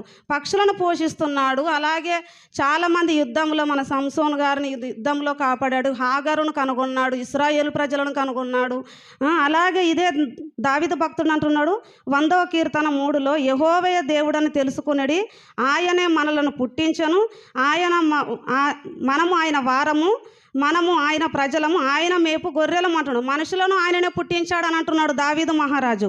అలాగే దేవుడేమంటున్నాడు యెషయా గ్రంథం 55:1లో, దప్పిగొని వారులారా నా యొద్దకు రండి, నీళ్ళ యొద్దకు రండి అని అంటున్నాడు. ఆయననే మనకు దాహం తీర్చే దేవుడు. ప్రతి ఒక్క పక్షులను, మనుషులను, భూలోకంలో ప్రతి ఒక్క జీవరాశిని పోషించే దేవాది దేవుడు. ఆయన ఎందుకు దప్పికొనుచున్నాడు అంటే ఆత్మల దాహం ఆయనకు. ఆయన భూమి మీదకి ఎందుకు వచ్చాడు? నశించిన దానిని వెతికి రక్షించడానికని మనం చాలాసార్లు ప్రార్థిస్తాం, చెప్పుకుంటాం, మాట్లాడుకుంటాం. కానీ మనం ఆ సువార్తను, ఆ గొప్ప సువార్తను విని ఆయనను అంగీకరించిన మనలోనే మనం ఉంచుకోకుండా చాలామంది నశించిపోతున్నారు మన కళ్ళ ముందు. కాబట్టి ఆయన ఆత్మల దాహం గురించి భూమి మీదకి వచ్చాడు. 33.5 సంవత్సరాలు భూమి మీద తిరిగి ఎన్నో అద్భుత కార్యములు చేసి తను అప్పటికి తను వెళ్ళవలసిన సమయం అయ్యిందని దేవాదేవుడు ఏమంటున్నాడు, నేను ఇంకా దప్పికొనుచున్నాను అంటున్నాడు. ఆ దాహాన్ని ఈ దినాన ఎవరు అడుగుతున్నారు? యేసు నన్ను ఇక్కడ కూర్చున్న ప్రతి ఒక్కరిని అడుగుతున్నారు, నాకు దాహముగా ఉంది, నా దాహం తీర్చండి అని. ఏదో నీళ్ళు ఇవ్వాలని కాదు, కానీ మనం ఆత్మలను ఆయన యొద్దకు నడిపించాలి. ఆయనను వెంబడించిన శిష్యులు అనేకులు ఆయన యొద్దకు ఆత్మలను ఎందరినో నడిపించారు. ఒక వ్యక్తి గురించి నేను చెప్పాలని ఆశపడుతున్నాను. ఇంగ్లాండ్ నుంచి భారతదేశం ఒక వ్యక్తి వస్తున్నాడంట అక్కడ ఉండాలని. అయితే ఆయన మార్గం మధ్యలోనే ఆలోచించుకున్నాడు, ఏమని, నేను భారతదేశం అంతటికి నేను సువార్త ప్రకటించాలని దేవుని నేను ఎరిగాను, నేను ఒక్కనే పరలోక రాజ్యం వెళ్తే అది బాగుండదు, చాలా మందిని నడిపించాలండి. భారతదేశంలో ఒక్క లాంగ్వేజ్ లేదు, ఒక్క భాష లేదు, చాలా భాషలు ఉన్నాయి. అయితే ఆయన అప్పుడు ఎవరని అడిగాడు? ప్రభువుని అడిగాడంట. ప్రభువా, ఈ భారతదేశంలో ఉన్న ప్రతి ఒక్క భాష నాకు రావాలి ప్రభువా, ఎందుకంటే నేను నీ సువార్త ప్రకటించాలి, నీ త్యాగం ఏమై ఉన్నదో, నువ్వు ఎందుకు సిలువలో ఇంత ఘోరమైన శిక్షను భరించావో నేను ప్రకటించాలనుకుంటున్నా. అది ఏ ఒక్క భాషలో కాదు, అన్ని భాషలు రావాలని ఒక వ్యక్తి దేవుని వేడుకొని ఇంచుమించు 36 పైగా భాషలు నేర్చుకొని చాలామందికి బైబుల్ ముద్రించి వారికి పంచి చాలామందిని రక్షణ మార్గంలోకి నడిపాడు. అతను ఎవరు అంటే డాక్టరు విలియం కేర్ అని విన్నాను నేను. ఆయన యేసు దాహమును ఆ వ్యక్తి తీర్చినట్ల లేదా? హల్లెలూయా. యేసు దాహంను విలియం కేర్ అనబడే వ్యక్తి తీర్చాడు. అలాంటి ఆత్మల దాహం ఆయనకు. ఆ దినాన ఆయన ఒక్కడు నాకు అన్నిటికన్నా ఉన్నాయిలే ప్రభు అని తను ఒక్కడు పరలోక రాజ్యం వెళ్ళలేదు, వెలివేయబడ్డాడు. చాలా ఘోరమైన శిక్షలు తను అనుభవించాడంట ఆ కాలంలో. కానీ చాలా మందికి సువార్త మాత్రం ప్రకటించాడంట. ఈ దినాన సిలువలో దేవుడు 5వ మాటగా ఏమని అడుగుతున్నాడంటే, నేను దప్పికొనుచున్నాను, నా దాహం ఏమైనదంటే ఆత్మలు చాలామంది నన్ను చూడక, నన్ను ఎరగక, నా మార్గం అంటే ఏంటో తెలియక చాలామంది నరకానికి వెళ్ళిపోతూ నశించిపోతున్నారు. అది నేను చూడలేకపోతున్నారు. మీరు ఎందుకున్నారు నా శిష్యులుగా అంటే, వారిని నా యొద్దకు నడిపించాలి. ఎవరినైతే మీరు ఒక్కరినో ఇద్దరు మీ చేతనైనంత మందిని నా యొద్దకు నడిపించారంటే అప్పుడు మీరు నా దాహం తీర్చిన వారు అవుతారని ప్రభువు చెప్తున్నాడు. కాబట్టి మనం ఈ దినాన మనం విని ఇక్కడ ఈ మాటను విడిచిపెట్టి వెళ్ళడం కాదు, కానీ మనం బ్రతుకున్నంత మన ఆయుష్కాలం అంతా ప్రభువు ఒక ఉద్దేశము, ఆయన ఆశ, ఆయన దప్పికి ఏమై ఉన్నదో మనం తెలుసుకోవాలి. మనం అలాగే సువార్త కూడా ప్రకటించాలి. మన కుటుంబంలో చాలామంది ఇంకా దేవునికి దూరంగా ఉంటున్నా మనం నిర్లక్ష్యం. ఒకవేళ ఆయన రాకడ ఇప్పుడే అయింటే వాళ్ళంతా విడిచిపెట్టబడితే మనకు సంతోషంగా ఉంటుంది. అందుకనే ప్రభువు అంటున్నాడు, ఒక సందర్భంలో ఒక స్త్రీ దగ్గరికి వెళ్ళి, ఒక స్త్రీ, ఆమె ఎవరంటే పాత్మాత్మురాలైన ఒక సమరయ స్త్రీ అంట, ఆమె దగ్గరికి వెళ్ళి, అమ్మ నాకు దాహంగా ఉంది అన్నప్పుడు ఆమె అంటదంట, ప్రభువా సరే ప్రభువా నీకు నేను తాగడానికి నీళ్ళు ఇస్తాను అన్నప్పుడు దేవుడు ఏమన్నాడంట ఆమె దగ్గర, నా దగ్గర నీళ్ళు ఉన్నాయి, ఆ నీళ్ళు మరొకసారి నువ్వు అవి తాగావంటే మళ్ళీ నువ్వు దప్పికొనవు అని అంటాడంట. అన్నప్పుడు ఇవ్వండి ప్రభు అన్నప్పుడు, సరే ఇస్తాను కానీ వెళ్ళి నీ పెనిమిటిని తీసుకురా అంటాడంట సమరయ స్త్రీ దగ్గరికి. ప్రభు నాకు పెనిమిటి లేడు అంటదంట. నీకు 5 ఉన్నారు పెనిమిట్లు అని అన్నాడంట. అప్పుడు ఆమె ఒకటేసారి షాక్ అయిపోయి, ఎందుకు ఇలా అంటున్నాడు, నా గురించి నిజమేలా చెప్తున్నాడు, ఈయన ఎవరు, మేము ఎదురు చూస్తున్న లోకరక్షకుడు ఈయన నేనా, బోధకుడా ఎవరని ఆమె ఆలోచిస్తుందంట. ఆలోచిస్తుంటే ఇంకా మాట్లాడుతుంటే ఆమె జీవితం గురించి మొత్తం చెప్పేస్తాడు. అయితే ఆమెకు తెలిసిపోయింది, మమ్మల్ని అందరూ మేము ఆల్రెడీ తప్పులు చేసిన వాళ్ళమే, పాపం చేసిన వారమే, మమ్మల్ని అందరూ రక్షించడానికి వచ్చాడు, అందుకనే నేను ఇచ్చి నీళ్లు తాగువాడన్నాడు, దప్పికొనడు అని అంటున్నాడని ఆమె ఒక్కతే విని ఆమె ఒక్కతే దేవుని రక్షణలకు నడవలేదు. కానీ అక్కడున్న సమరయ గ్రామస్తులందరినీ అక్కడికి తీసుకొని వచ్చి ప్రభు దగ్గరికి ఆయనను చూసి వాళ్ళందరూ ఆయనతో మాట్లాడి వాళ్ళు సరే ప్రభు ఇప్పటి వరకు మేము ఇలా ఉన్నాం, ఇప్పుడు ఏం చేయాలని ఎరిగించి ఆ యేసు దాహం తీర్చిన సమరయ స్త్రీ వాళ్ళే మనమందరం కూడా ఈ దినాన మనము దేవుని నమ్మాము, మన కుటుంబం వరకే కాదు కానీ మనకు ఎవరు ఎదురైనా ఎవరు శ్రమల్లో ఉన్న సువార్త ప్రకటిస్తూ వెళ్దాము. ఆనాడు యోహాను భక్తుడు భయపడలేదు. ఆయన తన సువార్త ప్రకటిస్తుండగా తనకు ఒక రాజు ఆయన అడ్డుగా వచ్చి నువ్వు నా గురించే చెప్తున్నావా ఈ వర్తమానం, నేను ఈ గురించి కాదు అని అన్నప్పుడు తన చెప్పే సువార్తను నవ్వులాటగా తీసుకున్నప్పుడు తను ఒక మాట గద్దిస్తాడు. తను ఒక మాట గద్దిస్తాడు, నువ్వు నీ తమ్ముని భార్యతో ఉండడం మంచిది కాదు అని గద్దించినప్పుడు ఆమె అక్కడ ఉన్న ఆమె హెరోదియా అనే ఆమె రానియో మరో తెలియని ఆ స్త్రీ లోపల ఉండి చాలా భయపడి అందరి ముందు ఇంత అవమానపరిచాడు కదా యోహాను భక్తుడు, నన్ను ఉండనివ్వకూడదు, ఇలాగ సువార్త ప్రకటించే వాళ్ళని ఉండనివ్వకూడదు అని ఆమె ఆలోచించి ఆయన దగ్గరకు వచ్చి నన్ను ఇంత మాట అన్నప్పుడు నువ్వేం అనట్లేదు ఎందుకు అని అంటే తనను జైల్లో పెట్టిస్తానులే నీకు సంతోషమా అంటే అప్పుడు ప్రస్తుతానికి అంటది. కానీ ఒక చిన్న పాపం తన ప్రణాళిక ఏమిటంటే సువార్త ప్రకటించే వారి మీద చాలామంది దినాన అలాంటి దాడులు చేస్తున్నారు. కానీ భయపడక యోహాను భక్తుడు ఏం చేశాడు, భయపడకుండా సువార్తను ప్రకటిస్తూనే ఉన్నాడు. ఆమె ఏం చేసింది, ఒక చిన్న పాపం తీసుకొచ్చి ఆ రాజ్యంలో నాట్యం ఆడించి, అప్పుడు నాట్యం ఆడితే వాళ్ళు వజ్రాలు ధనము ఏదో ఇచ్చేవాళ్ళంట. అయితే మంచిగా నాట్యం ఆడినప్పుడు ఆ రాజును అడిగింది, ఆ రాజు అడుగుతున్నాడట నువ్వు ఇంత బాగా నాట్యం ఆడావు మరి నీకేం కావాలన్నప్పుడు ఆ పాపతో ఏం అడిగించింది, ఎవరికన్నా క్లూ ఉందా చెప్తుందా? యోహాను తల అడిగిచ్చింది. ఎందుకంటే ఆయన ఉండకూడదు, ఆయన ఉంటే ఇంకా అనేకులు ఉన్నట్లుగా మాట్లాడతాడు. వేషధారులారా అంటాడు దేవుడు, వేషధారులారా నా ఇద్దరు నుంచి తొలగిపోయినట్టునే సిలువ వేసి చంపేశారు ఇదే ప్రజలు. కాబట్టి ఈ దినాన మన సువార్త ప్రకటించడానికి భయపడొద్దు, ఉన్నట్లుగా ప్రకటించుకుంటూ వెళ్దాం. యోహాను భక్తుడు తన తల తీయించేశారు. చిన్నది అడిగినప్పుడు తన వెనకడుగు వేయకూడదు కాబట్టి తన తల తీసేశారు. కానీ తన తల తీయడానికి తీసుకెళ్తుంటే కూడా తన కళ్ళల్లో భయం కనబడట్లేదు, ఒక ఆరాటం, తనకు కూడా ఒక దప్పిక కనబడుతుంది.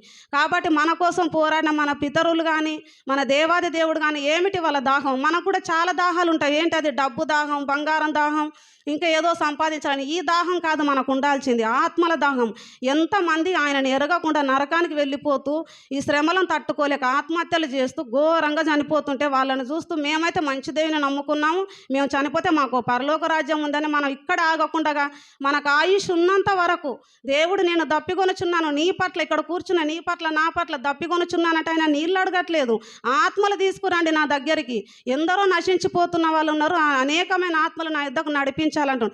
ఆయన చనిపోయి తిరిగి లేచినప్పుడు తన శిష్యులతో ఒక మాట అంటాడు, ఒలివ కొండ దగ్గర అందరిని ఒక దగ్గర వాళ్ళకంతా ప్రత్యక్షమయ్యి ఇదిగో మీరు ఇంతవరకు నేను ఎలాగ జీవించానో, ఎలాగ శ్రమ పొందానో, ఎలాగ మరణించి ఎలాగ లేచానో చూశారు కదా, మీరెళ్ళి సర్వలోకమునికి వెళ్ళి నా సువార్తను గురించి నా రక్షణ గురించి ప్రకటించుడి, భయపడకండి, నేను మీకు తోడై ఉన్నాను అని అంటాడు. మన వాళ్ళు చాలామంది ప్రార్థించడానికి వాక్యం ధ్యానించడానికి ఎందుకు భయపడతారో తెలియదు, కానీ మన సువార్త విషయంలో ధైర్యంగా ఉండాలి, లోకం విషయంలో చాలా అణిగిమణిగి ఉండాలి మనం. ఎందుకంటే మన గురి ఒకటి ఉన్నది, మనం వెళ్ళే రాజ్యం మన కొరకు ప్రభు ఒక రాజ్యం సిద్ధపరిచి ఉన్నాడని మనమే వెళ్ళకుండా చాలామందిని ఆనాడు ఆ విలియం కేర్ అనబడే ఆ యొక్క వ్యక్తి కానీ, యోహాను భక్తుడు కానీ, ఇంకా చాలామంది ఆయన శిష్యులు ఆయన సువార్తను ప్రకటిస్తూ స్టెఫను కానీ ఎంత ఘోరంగా చంపబడ్డారంటే వాళ్ళు చావుకు భయపడట్లేదు. పౌలు భక్తుడు అంటాడు, బ్రతుకుట క్రీస్తే చావు అయితే అది ఇంకా నాకు లాభం అంటాడు. ఈ దినాన నాకు చావు వస్తుంది నేను నమ్ముకుంటే అని తెలిస్తే ఎవరైనా లాభం అంటారా? ఆయన అలాంటి గొప్ప గొప్ప త్యాగం చేసిన మన పితరులు వారు కూడా దాహంకొనే ఉన్నారు మన పట్ల. మనమే ఇప్పుడు ఈ వయసులో ఉండి భయపడుతుంటే కాదు, కానీ ధైర్యంగా ఉండి ఆయన మాటలు మన మనసులో ఉంచుకొని ప్రభువా ఈ సంవత్సరంలో నీ చిత్తం అయితే నేను ఒక్కరినైనా ఇద్దరినైనా తెచ్చి నీ దాహం నేను తీరుస్తానయ్యా, నువ్వు నన్ను దాహం అడిగావు నేను దప్పికొనుచున్నాను అంటున్నావు, అది సాధారణమైన దాహం కాదు ప్రభు, ఆత్మల దాహమైనా. ఈ బాధ్యత ఈ దినాన నాకు మీకు ఇక్కడున్న ప్రతి ఒక్కరికి ఆయన అప్పగిస్తున్నాడు. ఈ బాధ్యతను ఇక్కడనే విడిచిపెట్టి వెళ్ళకుండా ఎవరైనా ఇబ్బందుల్లో ఉన్నప్పుడు వాళ్ళకి తోయనప్పుడు ఏం చేయాలో మేము ఇటు అటు తిరుగుతున్న వాళ్ళ పట్ల మనం వెళ్ళి మాట్లాడి దేవుని గురించి సువార్త ప్రకటిద్దాం అంతే. వారు ఏమి చేయరు, వారి ఇష్టమైతే నమ్ముతారు, లేదంటే వారి ఇష్టం అది. కానీ ప్రభు చెప్పినట్లు మనం చేయాలి. ఆయన నిజమైన దాహం అంటే ఏమిటో మనం తెలుసుకున్నాం కాబట్టి ఆయన కోరిక నెరవేర్చే వారికి ఈ దినాన నీవు నేను ఎవరెవరైతే సిద్ధపడుతున్నారో కానీ ఆయన దాహం తీర్చకుండా ఇలాగే అనేక సంవత్సరాల నుండి మన మట్టుకు మనం ఉండి మనమైతే పరలోక రాజ్యం వెళ్తామంటే బలా మంచి దాసుడా అనే పేరు తెచ్చుకోకుండా చెడ్డదాసుడు అనే పేరు ఈ దినాన నీవు నేను తెచ్చుకోకూడదు.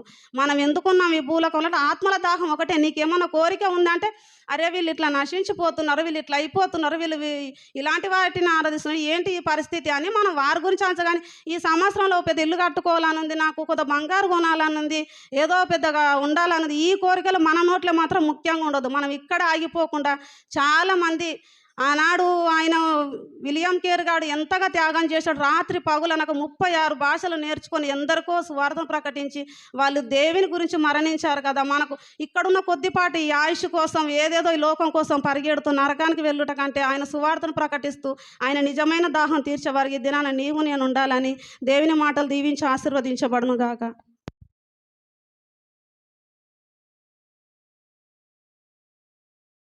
వారు శిలువలో పలికిన 6వ మాట చూసుకుందాం. యోహాను సువార్త 19:30. యేసు ఆ చిరక పుచ్చుకొని సమాప్తమైనదని చెప్పి తల వంచి ఆత్మను అప్పగించెను. అయితే ఈ యొక్క శిలువలో పలుకుతున్న 6 మాటలో యేసుప్రభు వారు శిలువలో ఉండి ఈ యొక్క 7 మాటలు కూడా పలకడం జరిగింది. అయితే యేసుప్రభు వారు సమాప్తము అని చెప్పడం జరిగింది 6వ మాటలో. అయితే యేసుప్రభు వారు ఆ యొక్క సందర్భంలో ఆ యొక్క స్థలమున టెట్లోస్టై అనే ఒక పదాన్ని యూజ్ చేయడం జరిగింది. ఆ యొక్క పదాన్ని గ్రీకు భాషలో సమాప్తమైనది అని అంటారనమాట. అయితే యేసుప్రభు వారు సిలువలో మరణించినప్పుడు ఉదయం ఇంచుమించు 9 గంటల నుంచి మధ్యాహ్నం 3 గంటల వరకు ఆయన సిలువలోనే వేలాడడం జరిగిందనమాట. అయితే ఉదయం 9 గంటల నుంచి మధ్యాహ్నం 12 గంటల వరకు వెలుగు అనేది ఆ యొక్క ప్రాంతంలో ఉండడం జరిగింది. కానీ మధ్యాహ్నం 12 గంటల నుంచి మధ్యాహ్నం 3 గంటల వరకు చీకటి అనేది అంటే భయంకరమైన చీకటి అక్కడ ఏర్పడిందని మనం చూస్తాం అనమాట. అయితే యేసుప్రభు వారు ఎంత వేదన పొందారు అనేది మనం గమనిస్తే ఆయన మన కొరకు మన పాపాల కొరకు ఆయన భూమి మీదకి రావడం జరిగింది. ఆయన అనేక విధాలుగా ఆయన శిలువలో అనేక విధాలుగా ఆయన వేదన పొందడం జరిగిందనమాట. అయితే ఆయన వేదన అనేది మనం ఒకసారి గమనిస్తే గాన ఒక విషయాన్ని మీకు నేను చెప్పాలనుకుంటున్నా. అసలు యాక్చువల్గా ఈ విషయం మీకు తెలిసే ఉంటుంది అనమాట. యేసుప్రభు వారిని ఆ యొక్క కొరడా దెబ్బలతో వాళ్ళు కొట్టినప్పుడు ఆ యొక్క కొరడ ఉంటుంది కదా, దాన్ని ఏమంటారంటే కొట్టినప్పుడు ఆ యొక్క పంజా అంటారు అనమాట. దానికి 4 భాగాలు ఉంటాయి అనమాట. మళ్ళీ ఒక్కొక్క భాగానికి 4 ఉంటాయి భాగాలు, మొత్తం 16 ఉంటాయి అనమాట. అయితే ఆ యొక్క 16 కూడా ఎలా ఉంటాయంటే జంతువుల యొక్క ఎముకలతో ఏర్పరచబడి ఆ యొక్క కొన భాగాలు చాలా షార్ప్గా ఉంటాయి అనమాట, పదునుగా ఉంటాయి, షార్ప్గా ఉంటాయి అనమాట. ఒక్కసారి ఆ పంజాతో కొట్టినప్పుడు ఆ యొక్క 16 అనమాట శరీర భాగంలో పడ్డప్పుడు మళ్ళీ తిరిగి గుంజినప్పుడు ఆ యొక్క మొత్తం శరీర భాగం మొత్తం పెకలించుకొని బయటకు వస్తుంది అనమాట. అంత భయంకరంగా ఉంటుంది. అయితే అక్కడ ఉన్న రూల్ ప్రకారం ఏంటంటే 40 కొరడ దెబ్బలు కొట్టినప్పుడు 20 కొరడ దెబ్బలు వీపు భాగాన కొట్టొచ్చు అనమాట. మిగతా 21 కొరడ దెబ్బలు శరీరంలో ఏ భాగాలను కొట్టొచ్చు అనమాట. అయితే మనం గమనిస్తే ఒక్కటే ఒక వేట్ వేసినప్పుడు మొత్తం సగం శరీరం ఊసొస్తుంది అనమాట. అట్లాంటిది దేవుణ్ణి 40 కొరడ దెబ్బలు కొట్టారనమాట. అప్పుడు యేసుప్రభు వారికి మొత్తం చర్మంలో మొత్తం కూడా రక్తస్రావం జరిగిందనమాట. రక్తస్రావం అంటే భయంకరంగా అనమాట. అయితే ఆ తర్వాత ఆయన శిలువలోనే మాట్లాడుతూ ఆ యొక్క 7 మాటలు మాట్లాడుతూ ఆయన ఎంతో వేదన పొందుతూ ఆయన యొక్క 6వ మాట సమాప్తం అయినది అని వేదనతో ప్రభువుకు తన తండ్రికి చెప్పడం జరుగుతుంది అనమాట. అయితే ఇక్కడ గమనిస్తే ఇంకొక సందర్భం జరుగుతుంది అనమాట. ఆయన ఆ యొక్క 40 కొరడా దెబ్బలు తిన్న తర్వాత ఆయనకి ఏమవుతాయంటే ఈ యొక్క చర్మం మీద ఉండే శ్వేత గ్రంథులు ఉంటాయి. ఆ యొక్క శ్వేత గ్రంథుల నుంచి ఆయనకు బ్లడ్ అనేది బయటకు వచ్చేసాయి అనమాట. అయితే చాలామంది ఏమంటారంటే అనుకోవచ్చు అనమాట, ఈ యొక్క శ్వేత గ్రంథుల నుంచి ఈ యొక్క చర్మం నుంచి బ్లడ్ అనేది బయటికి రావడం అని మీకు ఒక డౌట్ రావచ్చు. అయితే రియల్గా జరిగిన ఒక స్టోరీ నేను మీకు చెప్తాను. జర్మనీ అనే ఒక దేశంలో ఒక ఇల్లు భయంకరంగా కాలిపోతుంది అనమాట. 80 నుంచి 90% ఆ ఇల్లు కాలిపోయింది. అయితే దానిలో ఆ యొక్క గృహంలో ఒక చిన్న బాబు ఉన్నాడు. ఇంట్లో వాళ్ళ అమ్మ నాయన ఎవరు లేరు. అయితే ఆ ఇల్లు కాలిపోతున్నప్పుడు అప్పుడు వాళ్ళ అమ్మ వచ్చిందనమాట. వచ్చినప్పుడు ఆ యొక్క ఇల్లు కాలిపోతున్న విధానాన్ని బట్టి ఆ బాబు అరుస్తున్న విధానాన్ని బట్టి తల్లి బాగా వేదన అనమాట. ఏడుస్తూ ఎట్లన్నా బాబుని కాపాడుకోవాలని చెప్పి ఇంట్లోకి వెళ్ళాలని ప్రయత్నించిందనమాట. అయితే అక్కడ ఉన్న ప్రజలు ఏం చేశారంటే, లేదమ్మా ఆల్రెడీ బాబు చనిపోతాడు, 90% వరకు ఇల్లు కాలిపోయింది, నువ్వు ఎందుకు పోవడం అని చెప్పి తల్లిని చేతులు పట్టుకొని ఆపేశారనమాట. అయితే ఆ యొక్క తల్లి ఆ టైంలో వేదన పొందుతున్నప్పుడు ఆ తల్లికి ఏమైందంటే ఈ యొక్క శరీర భాగం నుంచి శ్వేత గ్రంథుల నుంచి రక్తం అనేది రియల్గా బయటికి రావడం జరిగిందనమాట. అయితే మనం అక్కడ గమనిస్తే యేసుప్రభు వారు ఎంత వేదన పొందారో అక్కడ మనకు అర్థమవుతుంది అనమాట. అయితే యేసుప్రభు వారు ఇంత వేదన పొందడానికి గల కారణం ఏంది? అసలు యేసుప్రభు వారు భూమి మీదకి అసలు ఎందుకు వచ్చారు? వచ్చిన తర్వాత ఆయన ఏం సమాప్తం చేస్తారని మనం చూసుకున్నట్లయితే మత్తయి సువార్త 17వ అధ్యాయము 22-23 వచనం ఒకసారి చదవండి.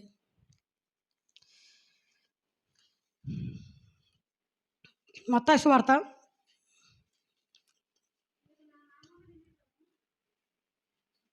17వ అధ్యాయం 22-23 వచనం చదవండి.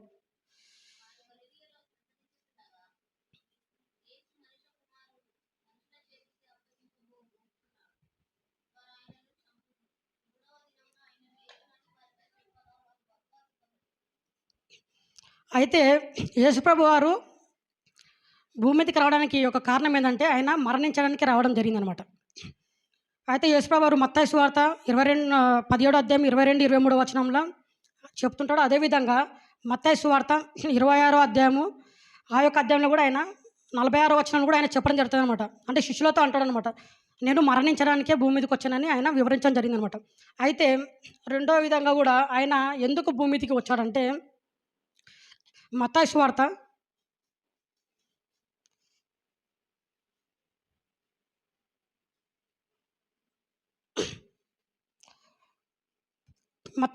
25వ అధ్యాయం ఉంటుంది అనమాట. యేసుప్రభు వారు ఎందుకు భూమి మీదకి వచ్చారంటే ఆయన పాపులను రక్షించడానికి భూమి మీదకి రావడం జరిగిందనమాట.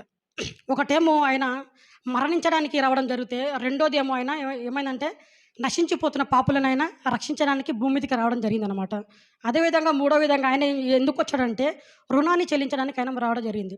అయితే ఆ సందర్భంలో ఆయన ఒక మాట అంటారనమాట, యేసుప్రభు వారు పరిచారం చేయించుకుంటకు రాలేదు కానీ పరిచారం చేయుటకు వచ్చాను. అదేవిధంగా ఆయన అనేకులకు విమోచన క్రయధనం చెల్లించుటకు ఆయన రావడం జరిగిందని చెప్పి ఆయన ఆ యొక్క వాక్యంలో ఆయన చెప్పడం జరిగిందనమాట. అంటే యేసుప్రభు వారు ఒకటి ఆయన మరణించడానికి జరిగింది. రెండోది ముఖ్యంగా ఏంటంటే నశించిపోతున్న నీ కొరకు నా కొరకు ఆయన మరణించడం జరిగిందనమాట. అందుకోసం రావడం జరిగిందనమాట, రక్షించడానికి రావడం జరిగింది. మూడోది ఏమైందంటే ఆయన పరిచర్య చేయడానికి రావడం జరిగిందనమాట. అయితే ఆ విషయాలు ఆయన ఫుల్ఫిల్ చేసి లాస్ట్కు చివరిగా ఆయన వేదన పొందుతూ సమాప్తమైనదని సిలువలో చెప్పడం జరిగిందనమాట. అయితే ఒకటి మనం గమనించినట్లయితే మనం పాపులుగా ఉన్నప్పటికీ కూడా ఆయన అసలు ఇప్పటికీ ఆయన మనల్ని ప్రేమిస్తూనే ఇంకా ఉన్నాడు అనమాట. అయితే మనం ఏం చేయాలి యాక్చువల్గా అది గమనించినట్లే యేసుప్రభు వారు వచ్చారు, ఆయన మరణించారు, తండ్రి ఏమైతే పనులు అప్పగించాడో అది సమాప్తం చేస్తాడు. అయితే మనం ఏం చేయాలంటే బైబిల్ ఒక సందర్భం ఉంటుంది అనమాట. ఒక యజమాని ఉంటాడు, ఆ యజమానుడు ఒక ముగ్గురు శిష్యులను పిలిచి వాళ్ళకి తలాంతులు ఇస్తాడు. ఒకరికి 5 తలాంతులు, ఒకరికి 2, ఒకటి 1 తలాంతులు ఇస్తాడు. అయితే ఆ యొక్క శిష్యులు ఏం చేస్తారంటే 5 తలాంతులు గల ఒక వ్యక్తి ఏం చేస్తారంటే ఆ యొక్క శిష్యుడు యజమానుడు దేశంలోకి వెళ్ళి తిరిగి వచ్చేంత వరకు నమ్మకంగా పనిచేస్తే ఆ యొక్క 5 తలాంతులు ఇంకొక 5 తలాంతులు సంపాదించి 10 తలాంతులు ఇవ్వడం జరుగుతుంది. అయితే ఆడ మనం ఏం చేస్తామంటే నమ్మకత్వం అనేది మనం చూస్తాం అనమాట. నమ్మకత్వం అనేది మనం అక్కడ గమనించడం జరుగుతుంది అనమాట.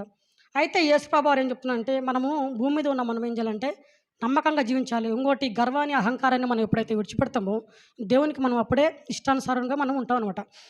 అయితే మైల్స్ మన్రో అనే ఒక దైవజనుడు ఒక మాట అన్నాడు అనమాట.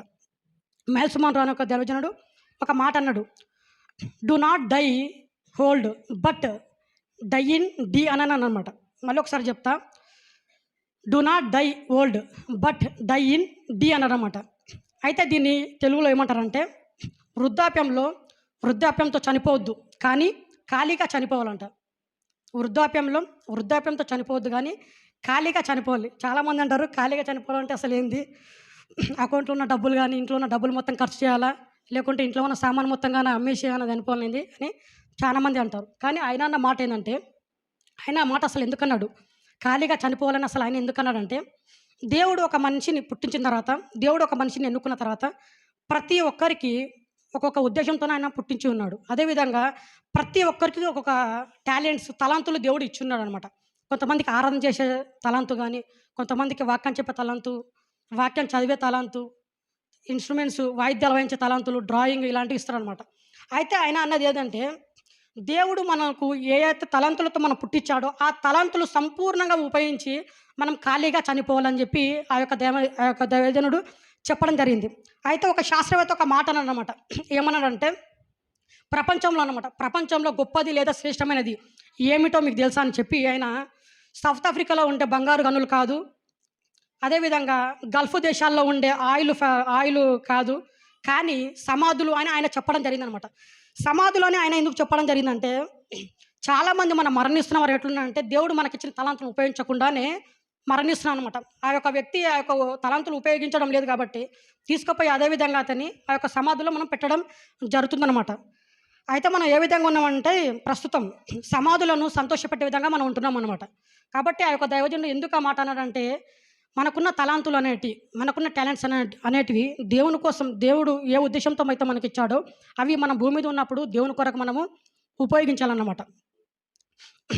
అయితే యేసుప్రభు వారు ఆ యొక్క భూమి మీదకి వచ్చిన తర్వాత ఆయన ఎందుకోసం అయితే ఏ ఉద్దేశంతో అయితే వచ్చాడో, తండ్రి ఏ ఉద్దేశంతో అయితే ఆయనను పుట్టించాడో ఆ యొక్క ఉద్దేశాన్ని సంపూర్ణంగా సమాప్తం చేసి వెళ్ళిపోయాడు.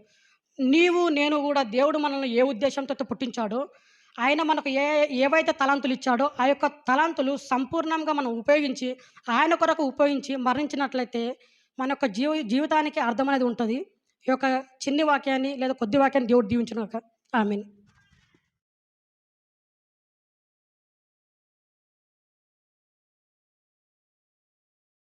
మాట చివరి మాట మనకు తెలిసినదే. ఈ లోకంలో కూడా మరి మనం ఎవరైనా ఇంట్లో కానీ ఇంకా మన ప్రపంచంలో కూడా గొప్ప గొప్ప రాజులు కానీ చక్రవర్తులు కానీ అందరూ చనిపోయేటప్పుడు సో వాళ్ళు పలికే చివరి మాటల కోసమే కూడా అందరూ ఎదురు చూస్తుంటారు అనమాట. చివరిగా ఏం చెప్తాడు, మన ఇంట్లో యజమానుడే చనిపోయాడు అనుకోండి, అతను తన అకౌంట్లో దాపెట్టుకున్న డబ్బులు కానీ ఇంకా మనకు తెలియకుండా ఇంక ఏడేడ పెట్టిన డబ్బుల గురించి కూడా మనం ఆలోచిస్తాం అనమాట. అరే చివరిగా ఇంకా చనిపోయే పరిస్థితులు ఉన్నాడు కదా, మరి తను దాపెట్టుకున్న డబ్బులు ఆ విషయాలకి ఇట్లా చెప్తాడేమో అని మనం ఎదురు చూస్తుంటాం అనమాట కదా. సో ఏమైనా దాపెట్టుకున్నాడా లేదంటే మనకు చెప్తాడేమో అంటే మనము చివరిగా చనిపోయేటప్పుడు మనం ఏం ఆశిస్తున్నాము అంటే మన కోసం ఏదైనా దాచిపెట్టాడు, లేకుంటే మనము ఇంకా భవిష్యత్తులో ఏ విధంగా బతకాలి అనే విషయాల గురించి మనకు ఏమైనా చెప్తాడేమో అన్నట్టుగా మనం ఎదురు చూస్తూ ఉంటాం. సో యేసు ప్రభు కూడా మనకు సిలువలో 6 మాటలు పలికిన తర్వాత ఆయన పలికిన చివరి మాట 7వ మాట లూకా సువార్త 23వ అధ్యాయము 46వ వచనము. అప్పుడు యేసు గొప్ప శబ్దంతో కేక వేసి, తండ్రి నీ చేతికి నా ఆత్మను అప్పగించుకొనుచున్నానెను. ఆయన ఈలాగు చెప్పి ప్రాణము విడిచెను. సో నేనైతే ఈ మాటలు చెప్పుటకు ఏమైతే అర్హురాలనైతే కాను, చాలా నాకు దేవుడు ఎంతో తన కృపతో నాకు ఈ అవకాశం ఇచ్చాడు. నేను చెప్పే మాటలు ఏమైనా తప్పులు ఉంటే దేవుడు మొదటగా నన్ను క్షమించాలి, మీరు కూడా.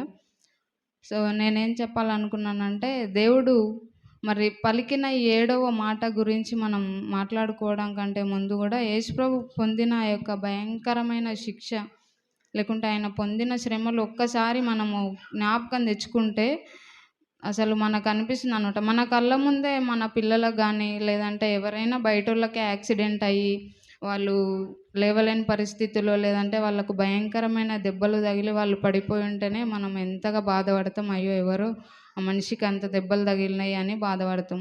మనకు పుట్టిన పిల్లలే మన ముందు చిన్న జ్వరం వచ్చి వాళ్ళు బాధపడుతుంటేనే వాళ్ళకంటే ఎక్కువగా మనం బాధపడుతుంటాం.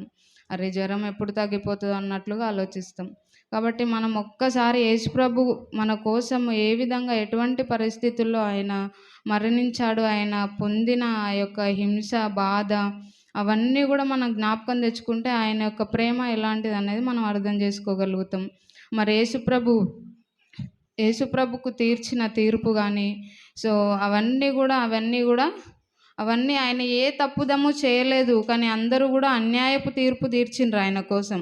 ఇప్పుడు మనం ఏదైనా తప్పు చేయకుండా మన గురించి ఎవరైనా ఏమైనా తప్పు చేసిందంటే మనము ఎదురు ఎంతగా మాట్లాడతాం, అయ్యో నేను ఈ తప్పు చేయలేదు, నేను దీన్ని ప్రూఫ్ చేస్తా కావాలంటే మీకు, నేను అసలు ఈ తప్పే చేయలేదు అంటాం. కానీ యేసుప్రభు ఎటువంటి తప్పు చేయలేదు. ఆయనకు తీర్చబడిన తీర్పు ఎట్లా ఉంది అంటే అప్పుడు రోమా సామ్రాజ్యంలో ఎవరైనా తప్పు చేస్తే మరి ఇప్పుడు అన్నీ కూడా ఏదైనా తీర్పు తీర్చాలంటే వాళ్ళని రాజుల దగ్గరికి ఉదయం తీసుకెళ్ళేవారు అనమాట. ఉదయం తీసుకెళ్తే ఇంకా ఆయన చేసిన తప్పులు అవన్నీ కూడా చెప్పి ఆయనకు ఒక తీర్పు తీర్చేవారు.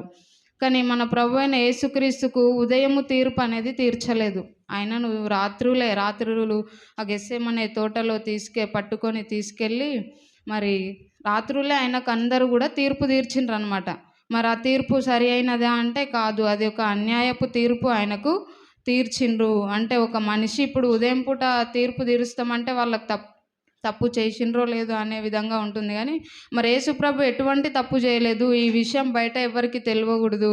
మరి ఈయనను మనం రాత్రిలోనే ఈయనను హతమార్చాలి, లేకుంటే ఈయనను చంపేసేయాలి, ఉదయం వరకు ఈయనకు ఏదో ఒక శిక్ష ఈయన మీద వేసి ఆయనను సిలువనేయాలి అనే విధంగా అప్పుడు ఆలోచించి ప్రజలు ఆయనకు రాత్రిపూటనే అన్యాయపు తీర్పు తీర్చి మరి ఆ యొక్క భయంకరమైన సిలువను మోసుకుంటూ ఆయన ఆ కొండ మీదకి, గొల్గొతా కొండ మీదకి రక్తము దారాలుగా కార్చుకుంటూనే ఆయన కొండ మీదకి ఎక్కి మన కోసం ఆయన సిలువలో మరణించాడు. మరి అదేవిధంగా చూసుకుంటే యేసుప్రభు యొక్క మరణం గురించి మనకు పాత నిబంధన నుంచి కూడా అనేక మంది ప్రవక్తలు అందరూ కూడా చెప్పుకుంటూ వచ్చారు. మరి ఇదిగో గొర్రె పిల్లలాగా ఆయన వస్తాడు, ఆయన మనుషుల కోసం మరణిస్తాడు, ఆయన పొందిన దెబ్బల చేతనే మనకు స్వస్థత, మరి ఆయన వదకు తేబడిన గొర్రె పిల్ల వలె మౌనంగా ఉంటాడు అని యెషయా ప్రవక్త ద్వారా అనేక మంది ప్రవక్తలు కూడా ప్రవచించారు. అదేవిధంగా అబ్రహాము, ఇస్సాకు విషయంలో కూడా మనము ఇక్కడ చూడవచ్చు. దేవుడు మరి అబ్రహాముకు పుట్టిన ఏకైక కుమారుని ఏమడుగుతాడు? బలిగా కోరుతాడు. మరి బలిగా కోరినప్పుడు ఆయన, ప్రభువా నాకు ఇన్ని సంవత్సరాలకు ఒక కుమారుని ఇచ్చినావు, మరి ఇతన్ని కూడా నువ్వు బలిగా అడుగుతున్నావని అబ్రహాము అనుకొనలేదు. కానీ సరే ప్రభు అని తీసుకెళ్ళిండు. సో దేవుడు ఏం చెప్తాడు? మోరియా దేశంలోకి వెళ్ళి అక్కడ కొన్ని పర్వతం మీద బలిగా అర్పించి ఇస్సాకును అని చెప్పినప్పుడు ఇంకా మరి తన శిశువులతో, పనివారితో కలిసి అబ్రహాము, ఇస్సాకు వెళ్తారు. అందరూ కూడా కొండ కింది, ఆ పర్వతం కింది వరకు పనివారు వస్తారు. కానీ పర్వతం పైకి ఎక్కడం మాత్రం ఎవరెక్కుతారు అంటే మరి అబ్రహాము కుమారుడైన ఇస్సాకు ఎక్కుతారు. సో అక్కడ బలి అర్పించడానికి ఏమేం కావాలి? కట్టెలు కావాలి. మరి ఇస్సాకుకు చెప్పాడు అబ్రహాం ఏమని? మనం దేవుడు బలి అర్పించమన్నాడు, మరి మనం వెళ్తున్నామని చెప్పిండు. చెప్పిన తర్వాత మరి బలి అర్పించడానికి ఏం కావాలి? అప్పుడు గొర్రె పిల్లనో లేకుంటే పావురాలనో ఏదో ఒకటి అర్పించేవారు. కానీ ఇప్పుడు ఏమైంది? అబ్రహాము, ఇస్సాకు మాత్రమే వెళ్తున్నారు. అప్పుడు ఇస్సాకు ఆలోచిస్తాడు కదా, అరే మరి బలి అర్పించడానికి వెళ్తున్నాము, మరి ఇక్కడ అబ్రహాము తండ్రి నేను మాత్రమే ఉన్నాము, మరి గొర్రె పిల్ల లేదు, ఏం లేదు అని అనుకుంటాడు. కానీ తండ్రిని అడగలేదు.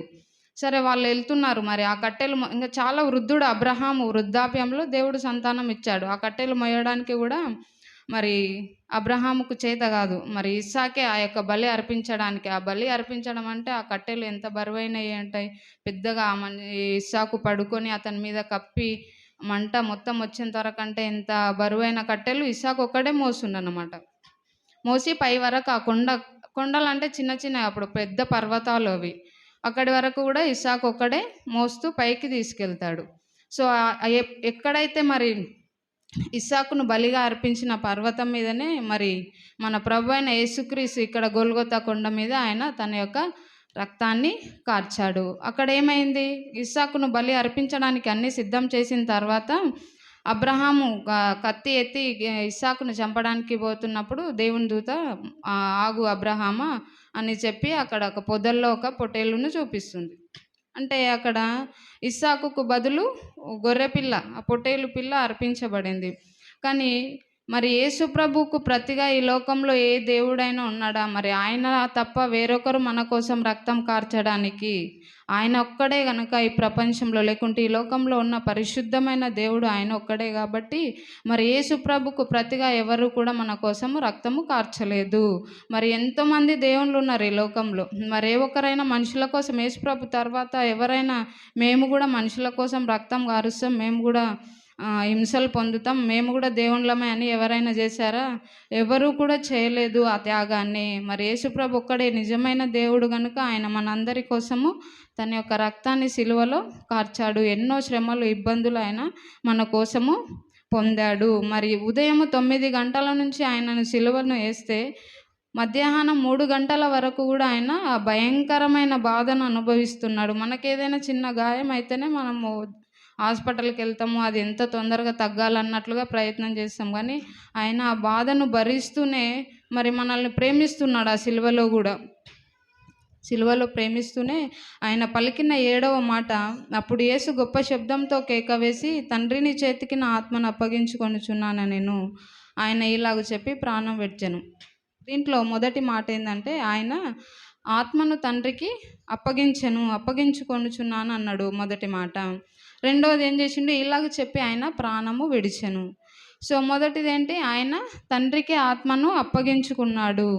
సో ఇప్పుడు మనం చనిపోయినప్పుడు కూడా మన ఆత్మకే కదా మరి పరలోక రాజ్యమైన నరకమైన మన శరీరం కాదు, కానీ మన ఆత్మకే అది శిక్ష అయినా సరే జీవమైనా సరే. యేసు ప్రభు ఏం చేసిండు? నా ఆత్మను నీ చేతికి అప్పగించుకొంచున్నాను అని చెప్పిండు. ఇప్పుడు మనము కూడా సిద్ధపడి ఉన్నామా? మన ఆత్మను ఇప్పుడే యేసుప్రభు వస్తే మనలో ఎంతమందిమి మరి ఆయనతో కలిసి లేపబడతాము, పైకి ఎత్తబడతాము. ఆ యేసుప్రభు అన్ని సంవత్సరాలు ఆయన భూమి మీద జీవించినప్పటికీ ఆయన లోపల ఎటువంటి తప్పిదం లేదు, అది ఆయనకు కూడా తెలుసు. ఇప్పుడు నా తండ్రి నీ చేతికి నా ఆత్మను అప్పగించుకుంటున్నానంటే ఇంకా ఆయన కళ్ళు మూసిన వెంటనే ఆయన పరలోక రాజ్యానికి వెళ్ళిపోతాడు. ఇంకా మధ్యలో ఆయనను అడ్డుకునడానికి సాతాను కానీ ఇంకా ఏది కూడా లేదన్నమాట. ఇప్పుడు మనం ఉంటున్న ఈ పరిస్థితిలో మనం ఈ లోకంలో జీవిస్తున్నాం, మనము శరీరానుసారంగానే ఆలోచిస్తున్నాం తప్ప మన ఆత్మ చనిపోయిన తర్వాత ప్రభు యొద్దకు వెళ్తుంది అనే ఆలోచన మన లోపల లేదు.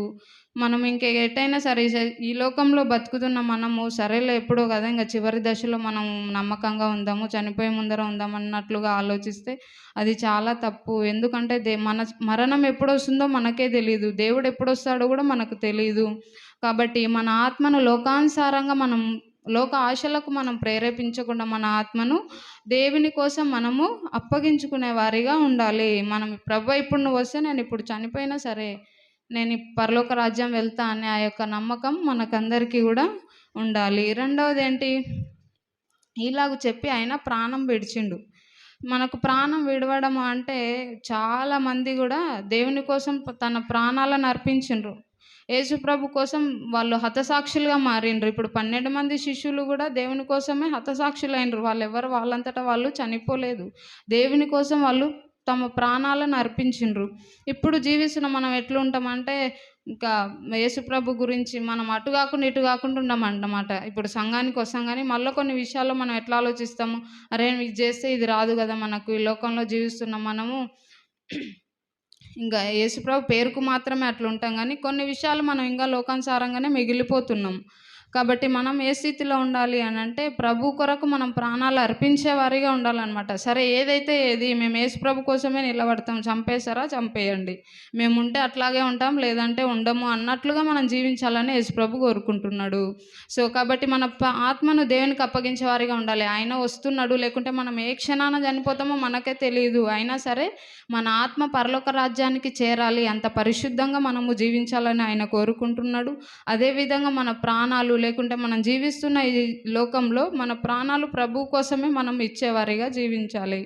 దేవుడి యొక్క మాటలు దీవించునుగాక.